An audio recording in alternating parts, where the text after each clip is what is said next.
Hey, Rob, if we pivot, as we sort of head to for home, if we pivot to pay-as-you-go installments, probably not a lot of investors think about that. Property investors, particularly during the accumulation phase, which is largely because they have a situation where their expenses exceed their income, hence the term negative gearing. But at some point, they move to an equilibrium. And then beyond equilibrium, to your earlier point, around 58% have positive income reported, they will then need to start thinking about that income being taxable. And for a lot of people, if they've only been used to being a pay-as-you-go earner, where their company that they work for just handles the tax for them, it's new territory. So can you sort of talk about pay-as-you-go installments and maybe open up that possibility to some people who may not have thought about that before? So pay-as-you-go installments is essentially a system that allows you to prepay smaller amounts during the year. So to kind of equate to what's the expected tax bill at the end of the year, so you don't get this massive tax bill at the end of the year. So it's about paying it during the year. So there's two ways that you can enter into the PAYGI system. The first one is automatic entry, and generally this means that if you're got business or investment income that's more than $4,000 for the year, then we will automatically enter you into the PAYG system, and it'll help to calculate how much you owe through the year. So when you get to tax time, you've already paid some amount. You can also voluntarily enter into the program. So even if you're not automatically enrolled, you can choose to join the PAYG installments process yourself. And this can be a smart move if you expect to be paying some tax at the end of the year. And you want to make sure that you're kind of accounting for that out of your cash flow as you go, and then just not right at the end of the year. Once you've entered into the PAYG installments program, we will send you a letter to your MyGov that kind of explains everything that you need to know about this. And it's this week as this podcast goes live. It was the 28th of October. As someone who's in that regime, I can tell you. So if you haven't jumped onto MyGov and gone into the tax portal, it's always good to go in there and see what bills you owe to the tax office and get them all tidied up in time. So if you haven't already done that, here's a little reminder before the ATO starts reminding you as well of your unpaid PAYG instalment.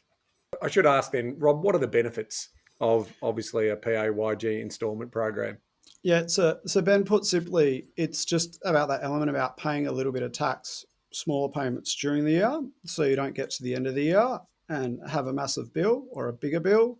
And it just helps you to manage your finances during the year a little bit more and kind of take that stress away at tax time around how you're going to pay a large tax bill. It's really a little bit like PAYG withholding for your salary, right? Like your employer takes a little bit out every pay, so that then, you don't owe, you're not in a position where you've got to pay all the tax at the end of the financial year and go, how am I going to pay this money?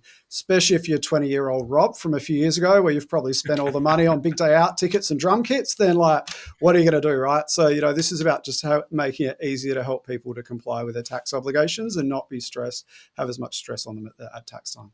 Yeah, and I think it's really important. I know even small businesses with their, they have their BAS payments as well. And if they're not managing cash flow well, it can, as you say, creep up on them and be a bit of a cash flow burden on them. And, obviously we are passionate about our community, making sure that they're organising their finances and projecting future cash flow needs, such as also the tax payable. And so offsets are so important as part of that and keeping that money there, but also knowing when, those instalments are going to be made. So those buffer accounts and keeping cash there, we love that idea.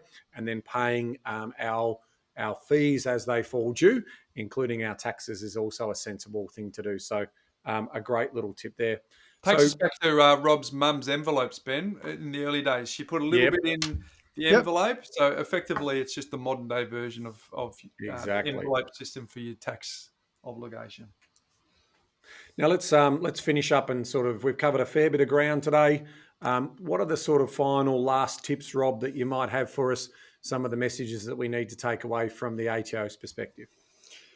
Yeah, Ben, so probably two. One, we talked about clearance certificates. Selling a house, make sure you get one, get it early if you're an Australian resident.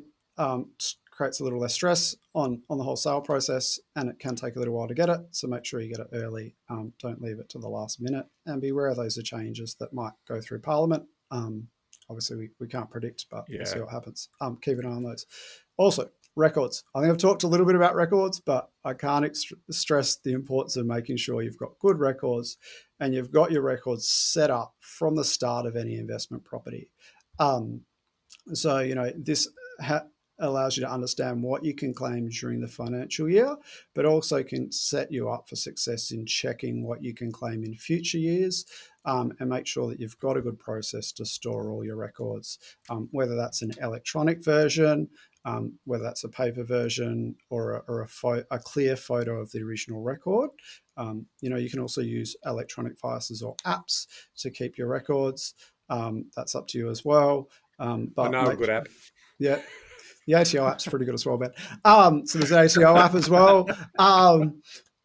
So I got to give a plug for that. But also for property investors, there's expenses. As I said, you can't claim immediately. You can claim over time. So records are important, and they're not only important in terms of making sure you're entitled to claim what you can claim every year. They're also important when you go to dispose of the property, and make sure that you can include all the expenses in your cost base that you should be entitled to. So really important records from the start. Can't stress that enough. Yeah, great tips. Hey, we've covered some ground. It's not very often that we get on the inside walls at the ATO, Rob. So you've been very generous with your time, and I think there's been some really incredible messages for our audience who are avid property investors to take heed to, and sort of get some nuances around some of the details. But if they want to go and get some more help, what sort of resources have you guys got? Yeah, so Bryce, I think I talked a little bit about our investor toolkit. Really good place to start. ato.gov.au/investor toolkit has a lot of fact sheets, has a lot of videos, has a lot of practical information on a number of the things we talked about today for rental properties, but also has fact sheets on other things, other types of investments like shares and crypto as well. So a good place for you to understand your tax consequences. Also, there's some videos on there as well. If you're from the YouTube generation and like to consume via video content a bit more than reading, some really good videos there as well to help you understand a lot of these tax compliance questions when it comes to rental properties. Very and good. we'll put all of those in the show description, in the show notes as well, so easy access to that information as well. Hey Rob, thanks very much for your time today.